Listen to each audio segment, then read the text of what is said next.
सादर प्रणाम। मैं हूं हिमांशु द्विवेदी और स्वागत है आपका हमारी खास पेशकश सार्थक संवाद में। सार्थक संवाद के तहत आज हम एक ऐसी शख्सियत के साथ हैं जिसके जीवन को संदर्भ में अगर दृष्टि डालते हैं तो संघर्ष, सफलता और स्थिरता, यह तीनों चीज़ें भरपूर तरीके से दिखाई देती हैं।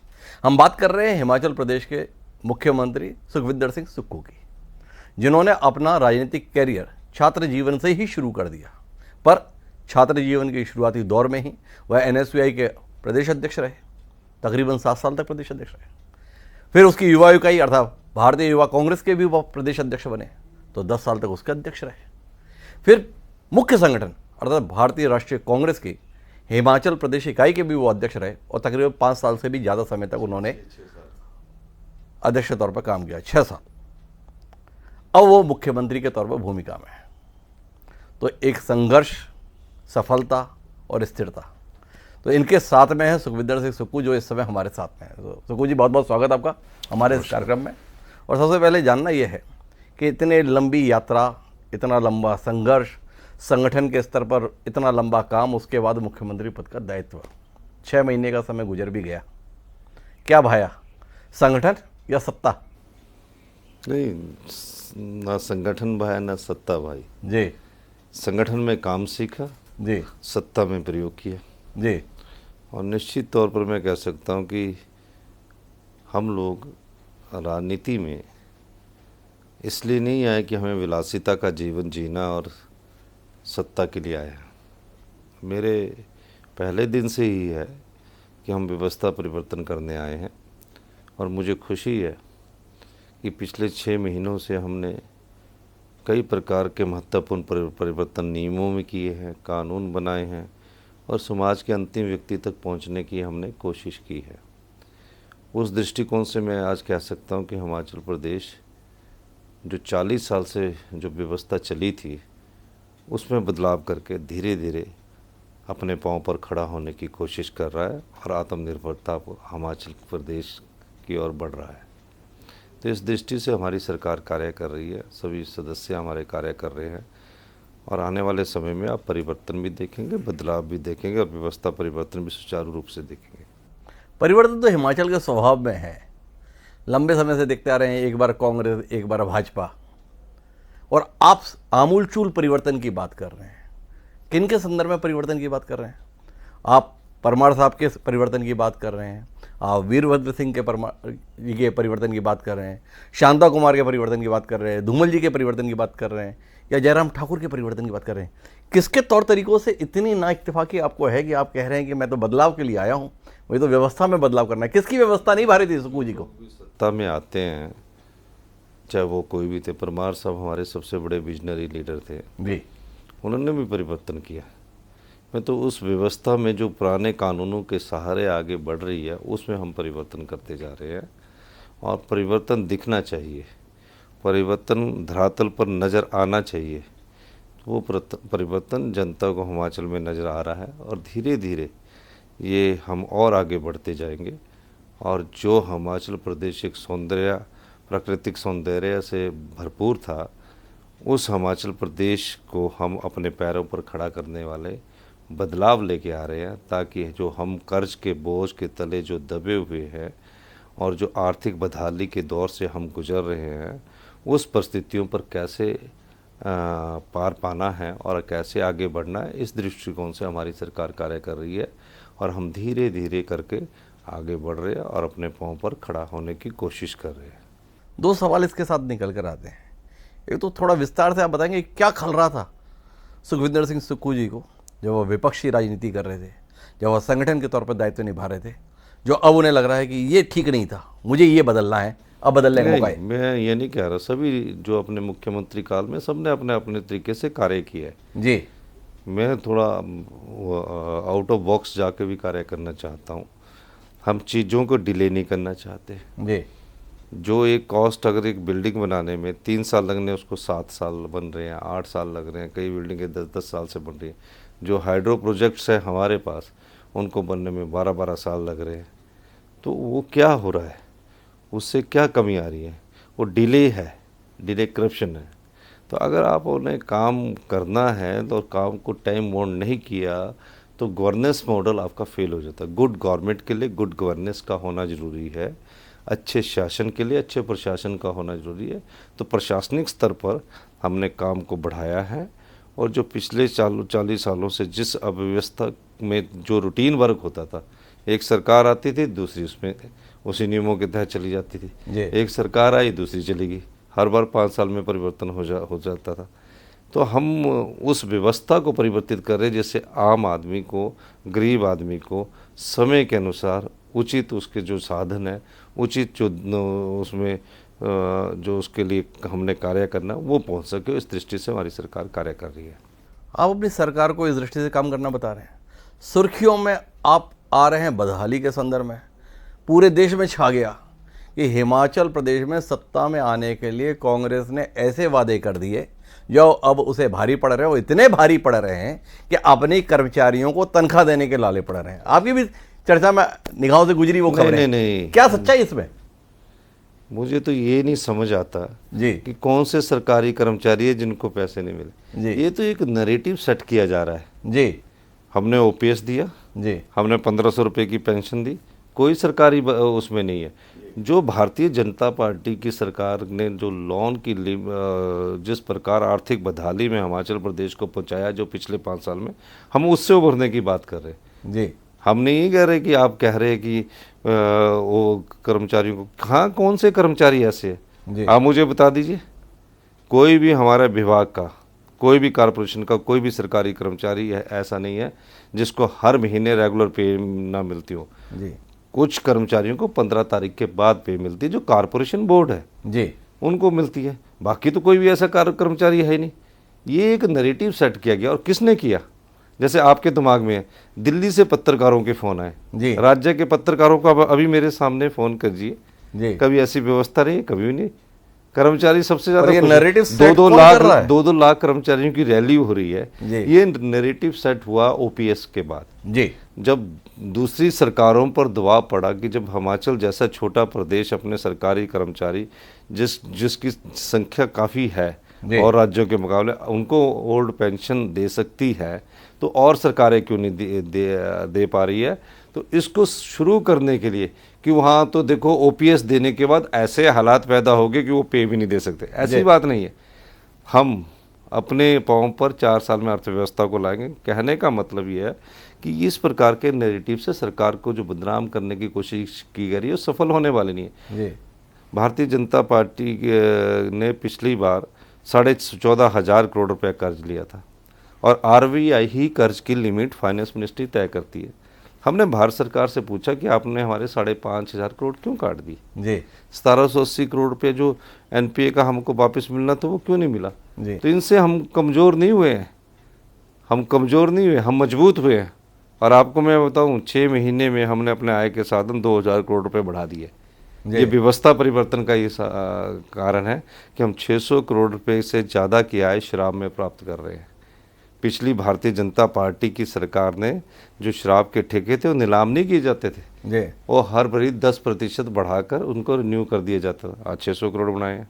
दूसरा, और हमने कई बदलाव किए जिससे हमको तो 300-400 करोड़ रुपये और इनकम आ रही, हम तो और मजबूत हुए। लेकिन मैंने कहा कि हम अपनी अर्थव्यवस्था को पटड़ी पर लाने के लिए 4 साल लगेंगे, और 10 साल में हिमाचल प्रदेश हिंदुस्तान का समृद्धशाली और अमीर राज्य होगा। ये मैं आज आपके सामने कह रहा हूँ, और जिस स्पीड से हम कार्य कर रहे हैं उसमें हम जल्दी ही पटरी पर पार कर लेंगे।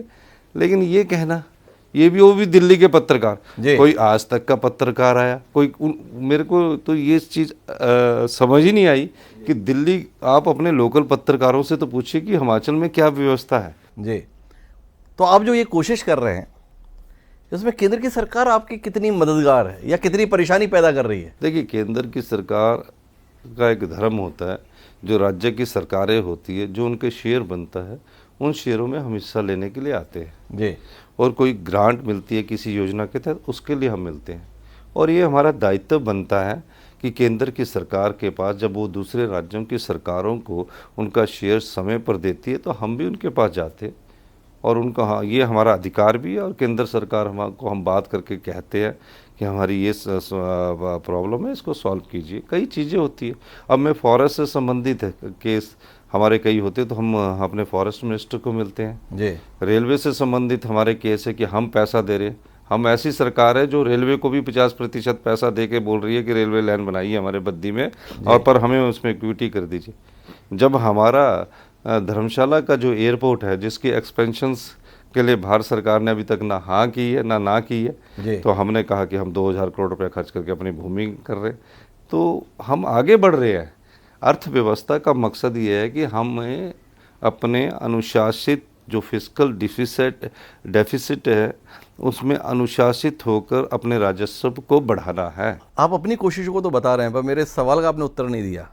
केंद्र सरकार आपकी मददगार है या केंद्र सरकार की तरफ से परेशानी आ मददगार, रही है? देखिए केंद्र सरकार को मददगार होना ही है, क्योंकि उन्होंने हमको अपना शेयर देना ही है। जी। तो केंद्र सरकार तो मददगार ही है। जी हम केंद्र सरकार पर तो दोष लगा ही नहीं जी। रहे। केंद्र सरकार से जो हमारा अधिकार है हम उसके लिए उनके पास जाते हैं और हमारी बात को वो केंद्र सरकार सुनती भी है। प्रधानमंत्री नरेंद्र मोदी अपना दूसरा घर बताते हैं हिमाचल को। क्या पिछले 6 महीने में ऐसी मदद मिल रही जिससे आपको लगे कि अपने घर की चिंता की जा रही है? ये सवाल। देखिए अभी तो मैं उनसे कोई मदद मांगी नहीं है। जी मैंने मंत्रिमंडल के सदस्यों से मदद मांगी, और जब जरूरत होगी तो उनसे भी मदद मांगे। प्रधानमंत्री से मदद मांगने में इतना संकोच क्यों है? नहीं, कोई संकोच नहीं है। राहुल कोई जी नहीं, प्रियंका जी की वो- नाराजगी का डर है क्या? नहीं नहीं नहीं नहीं, कोई नाराजगी का नहीं है। वो देश के प्रधानमंत्री हैं, जी हम प्रदेश के मुख्यमंत्री हैं, और जब हमारे कोई इश्यूज आएंगे तो हमने अपने इश्यूज को उनके सामने भी उठाएंगे। हिमाचल प्रदेश की आर्थिक स्थिति ठीक नहीं है, आप स्वयं बोल रहे हैं, आर्थिक बदहाली का शिकार है। तो भी आपको नहीं लग रहा है कि प्रधानमंत्री से इसमें दखल की, मदद की कोई अपेक्षा आपको रखनी चाहिए? जब दखल की बात आएगी हम जरूर बात करेंगे, क्योंकि ये क्यों हुई है। जी हम इन्हें इन्वेस्टमेंट के नाम पर जो अपनी चीज़ें थी वो ड्रेन कर दी। जी तो पिछले 40 इन्वेस्टमेंट ड्रेन हुआ। जी हमने हमारे पास जो चीज़ें हैं हम उन अधिकारों की जो मंत्री उससे संबंधित उसकी लड़ाई लड़ रहे हैं। जी हम अपनी पानी, हमारा रॉ मटेरियल है, हम उसकी रॉयल्टी की लड़ाई लड़ रहे हैं। हाइड्रो प्रोजेक्ट्स हमारे लग रहे हैं, हम उसकी रॉयल्टी की लड़ाई लड़ रहे हैं। हमारे पानी हमारे क्षेत्र से जाता, हमको बीबीएमबी से एनओसी लेना पड़ता है पीने के पानी के लिए। जी हमें सिंचाई के लिए भी एनओसी लेना पड़ता है। हमारे वहाँ वेपोरेशन से धुंध के शहर बन रहे हैं, हमें कुछ मिल नहीं रहा। वो हम अधिकारों की लड़ाई पिछले 6 महीने से लड़ रहे हैं और आगे भी लड़ेंगे। पर इस लड़ाई में आपको जो देश का सबसे बड़ा वर्तमान में राजनीतिक दल है, उसके राष्ट्रीय अध्यक्ष भी आपके घर प्रदेश से आते हैं, माननीय जगत प्रकाश नड्डा जी। बड़ी खुशी नड्डा की- जी आपकी लड़ाई में साथ खड़े हैं? नहीं, उनको साथ देखिए, लेकर आप इस लड़ाई में कहीं गए हैं? लड़ाई लड़ना मेरा कर्तव्य है। जी हिमाचल के लोगों के अधिकारों की लड़ाई लड़ना मेरा कर्तव्य है, जिम्मेवारी है। जी जब उन्होंने हमें सत्ता सौंपी है तो हमने उनको कहा था कि हम सत्ता में आपके अधिकारों की लड़ाई लड़ने आएंगे और व्यवस्था परिवर्तन करने आएंगे, ये हमारा कर्तव्य है।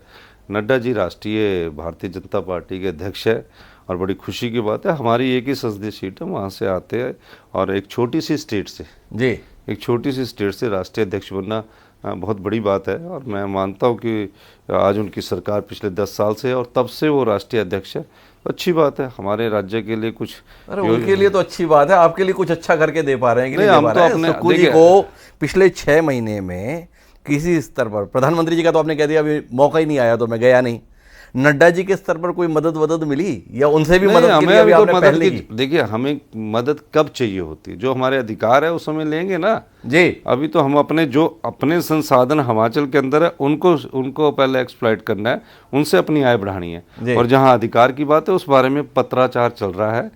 जैसे पानी से संबंधित हमारी अधिकारों की बात है तो हमारा पावर मिनिस्ट्री से पत्राचार चल रहा है। रेलवे से संबंधित हमारे जो हम लैंड भी ले रहे हैं, इक्विटी दे रहे हैं, उनसे पत्राचार चल रहा है। तो ये चलता है। अभी नड्डा जी से हमें कोई जरूरत नहीं, नड्डा जी से जरूरत पड़ेगी अगर प्रदेश के सेवा के लिए और प्रदेश के अधिकारों की रक्षा के लिए। हम तो सब भारतीय जनता पार्टी के 4 MP जीत के आए, उनसे भी मदद मांगेंगे, नड्डा जी से भी मांगेंगे। तो आप आगे चलकर मदद मांगेंगे, लेकिन भारतीय जनता पार्टी जो आपके प्रदेश में सक्रिय है वो तो बता रही है 6 महीनों में हिमाचल का काम लग गया। सुक्खू जी के नेतृत्व में बदहाली के शिकार हो गए हर मोर्चे पर, आर्थिक रूप से खस्ता हाल हो गए, कानून व्यवस्था चौपट हो गई। अभी एक मनोहर हत्याकांड के सिलसिले में पूरे जिला स्तर पर धरने दिए जा रहे हैं। क्या कहते हैं आप, वाकई हालात इतने खराब है? अभी तो 20 दिन पहले शिमला म्यूनिसिपल कॉरपोरेशन के चुनाव हुए हैं, जी उसमें ऐतिहासिक जीत हुई। जी और जो शिमला म्यूनिसिपल कॉरपोरेशन के चुनाव है वो चुनाव चिन्ह पर होते हैं, हाथ का निशान और फूल का निशान। जी तो अगर हालात इतने खराब होते तो ऐतिहासिक जीत हिमाचल की जनता हमें नहीं देती, पहली बात। जी आर्थिक बदहाली और आर्थिक परिस्थितियों को समझना बहुत ज़रूरी है। हमने कहा हम उसमें बिल्कुल ठीक बोले आप, हम बदहाली के दौर से गुजरे लेकिन उसमें पार पा रहे हैं।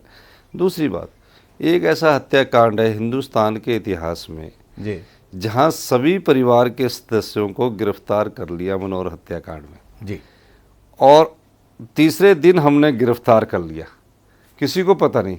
भारतीय जनता पार्टी के नेता 7 दिन बाद उठकर उसमें आंदोलन की बात करते हैं, 7 दिन बाद उठकर आंदोलन की बात करते हैं। तो 7 दिन बाद उठने के बाद वो जो आंदोलन की बात कर रहे हैं, उनसे ये पूछिए कि आंदोलन किस चीज़ के लिए है। जी या तो गिरफ्तारियां ना होती या पुलिस ने काम नहीं किया होता। तो राजनीतिक रंग देने के लिए उनको बेचारों को आंदोलन करना पड़ता है, और करना चाहिए। ये एक विपक्षी पार्टी की मुख्य भूमिका भी है, अच्छी बातें कर रहे हैं। तो विपक्षी की भूमिका में कौन है? कांग्रेस के साथ में तो दिक्कत ये रहती है पूरे देश के संदर्भ में, विपक्ष कम परेशान करता है, पार्टी के अपने लोग ही पर्याप्त हिसाब किताब चुकता कर लेते हैं। नहीं, अभी सुक्खू जी को इस प्रकार की परिस्थिति से गुजरना पड़ रहा है। नहीं, मुझे तो कभी नहीं गुजरना पड़ा। मैं एक राज्य है जहां अभी तक हमने पूरा कैबिनेट का विस्तार नहीं किया। जी एक राज्य है जहां लोग भारतीय जनता पार्टी के कुछ सोशल मीडिया में ऐसी खबरें, ऑपरेशन लोटस होने वाला, 1 महीने तक हमने मंत्रिमंडल नहीं बनाया। जी हमने ये सोचकर मंत्रिमंडल नहीं बनाया कि जो लोग जाना चाहते वो जाए। जी और आज भी मैं कहता हूँ, हम इसलिए नहीं है कि हम उनको पकड़ के रखें, जिसके मन में भावना कांग्रेस की विचारधारा के प्रति है वो यहाँ रहे, जिसके मन में विचारधारा के प्रति नहीं है वो जाए। कोई एमएलए नहीं गया। सुक्खू जी क्या कहते हैं, भाजपा ने ऑपरेशन लोटस चलाने की कोशिश नहीं की नहीं, या कोशिश की सफल नहीं हुई? नहीं, हिमाचल प्रदेश में जनता इस चीज़ को पसंद नहीं करती। ये भारतीय जनता पार्टी के नेता भी जानते हैं और कांग्रेस के नेता भी जानते हैं। हिमाचल प्रदेश में इस प्रकार की परिस्थितियों में आपका क्या कहने का आशा है? बाकी राज्यों में जो ऑपरेशन लोटस तो कॉल्ड होता है तो वहाँ की जनता पसंद करती है। नहीं, छोटा राज्य है हमारा, हमारी संख्या कम है तो बड़ी जल्दी ये बातें फैल जाती है। मैं दूसरे राज्यों की बात नहीं कह सकता।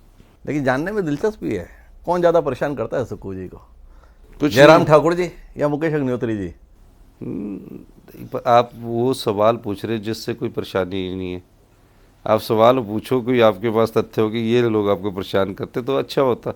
मेरे को तो जयराम ठाकुर भी आपको परेशान नहीं कर रहे? नहीं, उनका अपना दायित्व है। जी उनका अपना दायित्व है, लोकतंत्र में वो विपक्ष के नेता है, उनको ये भूमिका अदा करनी है। जी मुझे सत्ता पक्ष के नाते, मुख्यमंत्री के नाते एक भूमिका अदा करनी है। जी मैंने अपने कार्य से लोगों को बताना है कि मैं ये कार्य कर रहा हूँ। वो अपने विरोध के द्वारा हमें ये गिनतियाँ गिनाएंगे कि आपकी ये गलती है, हम उसमें भी सुधार करते हैं। लेकिन जयराम ठाकुर तो लगातार बयान देकर बताते हैं सुक्खू जी की प्राथमिकता में हिमाचल की जनता ने एक परिवार है जो आपको परेशान नहीं कर रहे। उनके बयान तो ये हैं।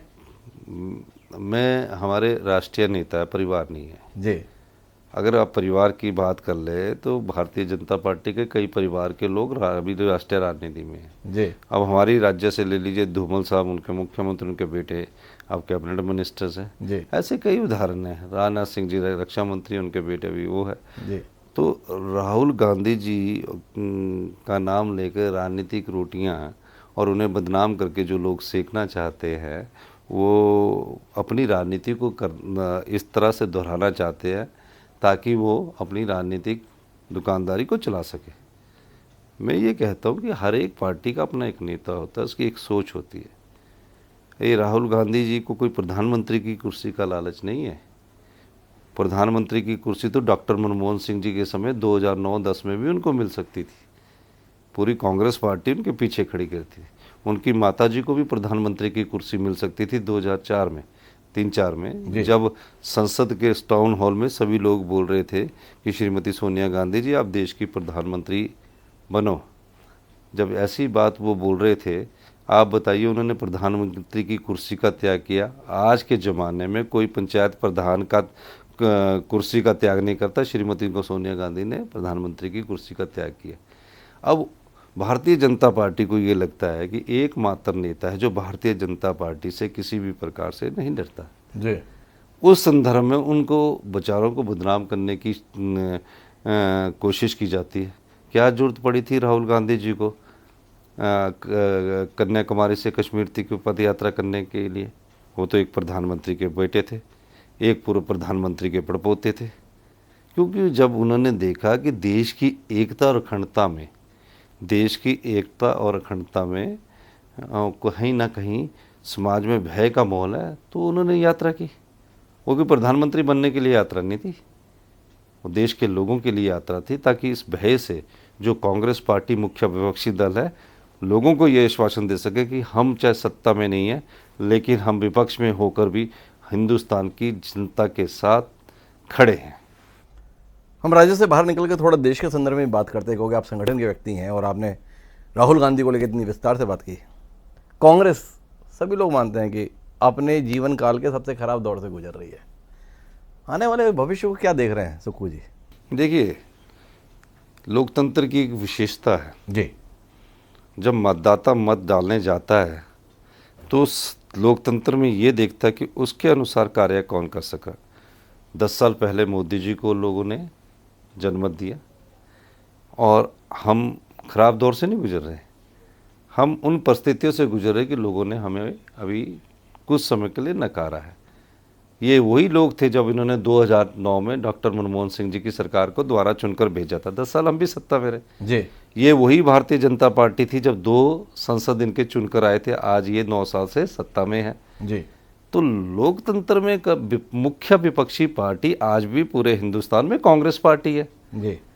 उसको चाहे कुचलने की कोशिश की जाए, उसको चाहे किसी भी हथियार से दबाने, ईडी इनकम टैक्स के हथियार से दबाने की कोशिश की जाए, लेकिन लोकतंत्र में मुख्य विपक्षी पार्टी को ख़त्म नहीं किया जा सकता। जी।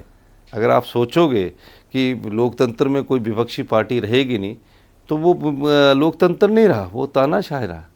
तो हम हारे हैं, हमने स्वीकार करते हैं कि हमारे हैं कहीं कमियां रही हैं, कुछ गलतियां रही हैं, उन गलतियों में सुधार करके हम लोगों को ये विश्वास दिलाने में कोशिश करेंगे कि आने वाले समय में समाज के हित के और समाज के अंतिम व्यक्ति तक पहुंचने की हमारी सरकार कोशिश फिर करेगी। और लोग जब हम पर विश्वास करना लाएंगे तो हमें दोबारा सत्ता में लाएंगे। तो इस दृष्टिकोण से हम लोगों को कार्य करना चाहिए। सुक्खू जी, अपने आप को राष्ट्रीय स्तर पर किसी भूमिका में देखते हैं? ना, मैं तो बहुत ही शुक्रगुजार हूँ कि मैं परमाणु से नीचे नहीं आना चाहता। हमारा एक क्षेत्र है, वहाँ के बाद चंडीगढ़ लगता है, मैं उससे वहीं रहना चाहता हूँ। आपने चंडीगढ़ का जिक्र किया, 50 साल बाद अचानक आपको चंडीगढ़ पे अपना हक दिखाई दिया, कुछ बात समझ नहीं आई? नहीं, हमारा हक नहीं है, न्याय होना चाहिए। जी। जब ये पंजाब रीऑर्गेनाइजेशन हुआ, उसमें उन्होंने कहा कि चंडीगढ़ में हिमाचल का भी इतना प्रतिशत हिस्सेदारी है। जी। उसमें से कुछ हिस्सेदारी मिली, जो बाकी बची हुई हिस्सेदारी वो हम उनके ध्यान में लाएंगे। ये एग्रीमेंट हुआ और हमें दीजिए। क्या चाहते हैं आप चंडीगढ़ के संदर्भ में हिस्सेदारी के? जो हिमाचल की हिस्सेदारी वो मिलनी चाहिए। क्या जब हरियाणा को मिल गई, जब पंजाब को मिल गई, और हिमाचल के उस समय के राजनीतिक लोगों ने अपनी इच्छा शक्ति जिताई नहीं, जबकि बटी हुई है हमारी हिस्सेदारी कि हमारा को मिलना है जी, तो हम उस हक को लेंगे ना जी। हम उस हक को लेना चाहते हैं। अब हमें ज़रूरत है, हमारे लोगों को ज़रूरत है। हमारे लोग पीजीआई जाते हैं, चंडीगढ़ में जाते हैं, लोगों को रहने को नहीं मिलता, तो हम उनसे लेंगे, हम उनसे मांगेंगे कि ये एग्रीमेंट है, इसमें हरियाणा को अपने उनका अधिकार दे दिया, चंडीगढ़ में जो उनकी ज़मीन थी उनको दे दी, पंजाब में जो उनकी ज़मीन थी उनको दे दी, हिमाचल की जो आपने हमारे साथ एग्रीमेंट किया वो हमें दीजिए, और वो देंगे। अभी संवाद से ही सुलझा जाता है, लड़ाई नहीं कर रहे हम, वो डोमेन में ला रहे कि ये हमारा अधिकार है, कृपया करके हमारे पर आप हमारे अधिकार से वंचित मत कीजिए, हमारे लोग ये चाहते हैं, इस अधिकार की लड़ाई। अब अपन बातचीत को आखिरी दौर में ले जाते हैं सुक्खू जी, और आपसे जानना ये चाहते हैं कि हिमाचल के संदर्भ में नेता कितने भी बड़े रहे हों, पर सरकार को वापस लाने में सफल नहीं रहते। सुक्खू जी इस परिपाटी को तोड़ पाने के संदर्भ में कुछ सोच रहे हैं? नहीं भाई, अभी तो मैं 5 साल का समय है, अभी तो 6 महीने हुए। पर आप दृष्टि तो 10 साल की बता रहे हैं, 10 साल में हिमाचल। मैं ये बोल रहा हूँ कि हम ऐसी नींव डाल के जाएंगे जो आने वाले 10 सालों में हिमाचल प्रदेश को सबसे समृद्धशाली और अमीर राज्य बनाएंगे। वो नींव की डल चुकी है, अब उसको धरातल में आने में 1 साल लगेगा, आप देखेंगे। जी, लेकिन आप इस परंपरा के संदर्भ में आश्वस्त नहीं हो, आप देखिए, हम ऐसी नींव डालकर मैं जाएंगे। किसी भी संदर्भ में मैं तो ये सोचकर चलता हूँ जी कि मैं आज के दिन के लिए मुख्यमंत्री हूँ, और कल अगर मैं होऊंगा तो कल और मैं मुख्यमंत्री के तौर पर कार्य करता हूँ। जब ये चुनाव आएंगे ना, अगले जब आएंगे 22 से 27 में, उसके बारे में 6 महीने पहले मैं आपसे फिर बात करूंगा। आपने मुझे बताना, तब मैं आपको बताऊंगा। तो 2024 के लिए तो कुछ कहेंगे? देखिए, 2024 अभी दूर है, अभी 1 साल है, हमारे लोग उसमें कार्य कर रहे हैं, और आने वाले वक्त में 2024 की उस समय की परिस्थितियों के हिसाब से ही कहा जा सकता है। मैं कोई भविष्यवक्ता नहीं हूँ वह, लेकिन मैं ये कह सकता हूँ कि अगर हमने अच्छा कार्य किया होगा तो 2024 में लोगों का मत हमारी तरफ जरूर आए। इस दृष्टिकोण के अंतर के संदर्भ में क्या कहेंगे? जनवरी में देश के प्रधानमंत्री नरेंद्र मोदी कहते हैं कि अब समय नहीं बचा है, 400 दिन बचे हैं, एक एक कार्यकर्ता लग जाए। और सुखविंदर सिंह सुक्खू जी बोल रहे हैं अभी तो बहुत टाइम है, नहीं नहीं, मैंने टाइम नहीं कहा, मैंने बोला 1 साल है। उस समय की परिस्थितियों के साथ क्या बात बनती ये कहा। परिस्थितियां बहुत मैटर करती है चुनावों से पहले की। अभी चुनावों से पहले की वो परिस्थितियां जब भी आती, हमारे कार्यकर्ता भी भाग दौड़ कर रहे हैं, पर चुनावों की परिस्थितियां जब भी आती है तब उस समय 2 महीने पहले आपको लोगों का ट्रेंड पता लगता है। आप भी इसके जनता टीवी का विस्परिंग कैंपेन हिंदुस्तान की जनता करती है, और उस समय वोट डालने तक पता लगता है कि आज ये स्थिति रही है। हमारे लोग कार्य करेंगे। मैं तो कह रहा हूँ कि 1 साल पहले कोई भविष्यवाणी किसी चीज़ की नहीं की जा सकती। आखिरी सवाल, आपकी बायोग्राफी देखता हूँ तो पता चला कि आपने बड़ा संघर्ष किया जीवन में। आपके पिता एक वाहन चालक हुआ करते थे, अपने कॉलेज की पढ़ाई करने के लिए आपने अखबार बेचे, दूध बेचा, नहीं, वॉचमैन की नौकरी की। नहीं, वॉचमैन नहीं, मिलक दूध बेचा जी, एजेंसी होती थी जी। अखबार नहीं, तो मैं जानना ये चाहता हूँ आपसे, एक जना बताता है कि उसने चाय बेची, वो देश का प्रधानमंत्री हो गया। एक व्यक्ति ने दूध बेचा, वो प्रदेश का मुख्यमंत्री हो गया। दूध बाकी लोगों के लिए कुछ बचेगा कि नहीं बचेगा? नहीं, ऐसा नहीं है।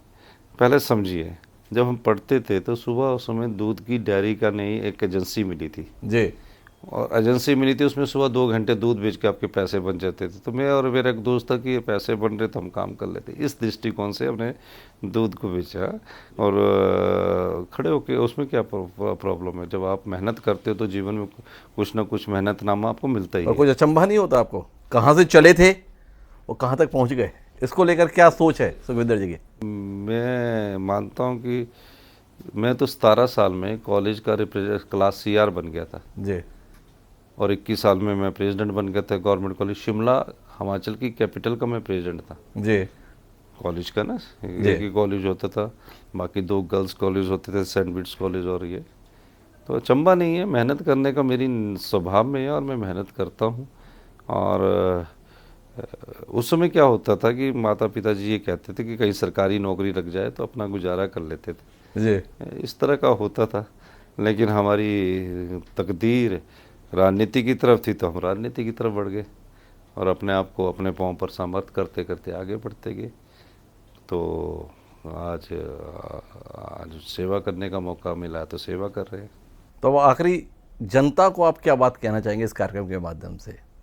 तो सीधे आप संबोधित करें जनता को कि आज इस मुकाम पर हैं, आने वाले समय के लिए सुक्खू जी क्या सोचते हैं? आप हैं उन जनता। मेहनत करनी चाहिए, इंसान को संघर्ष करना चाहिए, ईमानदारी से काम करना चाहिए। मेहनत भगवान भी देखता है और अगर हम अच्छे कर्म करेंगे तो उसका आपको जीवन में ज़रूर फ़ायदा मिलता है। यही मैं कह सकता हूँ, चाहे किसी भी फील्ड में, राजनीतिक फील्ड में हो या व्यापारी की फील्ड में हो या बिजनेसमैन की फील्ड में या पत्रकारिता के फील्ड में, अगर आप मेहनत करते हो और आगे बढ़ते हैं तो आपको कोई चीज़ रोक नहीं सकती किसी भी जगह से। अड़चने देखिए हर जगह आती है, चाहे किसी भी चीज़ में चले, अड़चने पैदा करने वाले हाँ आपके पास लोग होंगे ही, लेकिन उन अड़चनों को पार करने के लिए आपको और डबल संघर्ष करना पड़ता है, तब आगे बढ़ते हैं। तो बड़े मर्म की बात जो सुखविंदर सिंह सुक्खू जी कह रहे हैं वो ये है कि मेहनत का कोई विकल्प नहीं है। अगर आप ईमानदारी से मेहनत करते हैं तो ईश्वर भी देखता है। संघर्ष का समाधान मेहनत से होता है और यह मेहनत ही है कि एक बेहद साधारण परिवार में जन्म लिए हुए सुखविंदर सिंह सुक्खू आज हिमाचल प्रदेश के मुख्यमंत्री के तौर पर बैठे हैं। उनका दावा है कि वो ऐसी नींव तैयार कर रहे हैं कि आने वाले 10 वर्ष में हिमाचल एक उन्नत राज्य के तौर पर देश के सम्मुख होगा। तो कुल मिलाकर उनके सपने के संदर्भ में हमारी शुभकामनाएं। सुक्खू जी आपका बहुत बहुत धन्यवाद इस चर्चा का हिस्सा बनने के लिए। तो दोस्तों आज के इस कार्यक्रम में इतना ही। जल्द फिर मिलेंगे किसी नई शख्सियत से। मुझे दीजिए इजाज़त। सदा प्रणाम।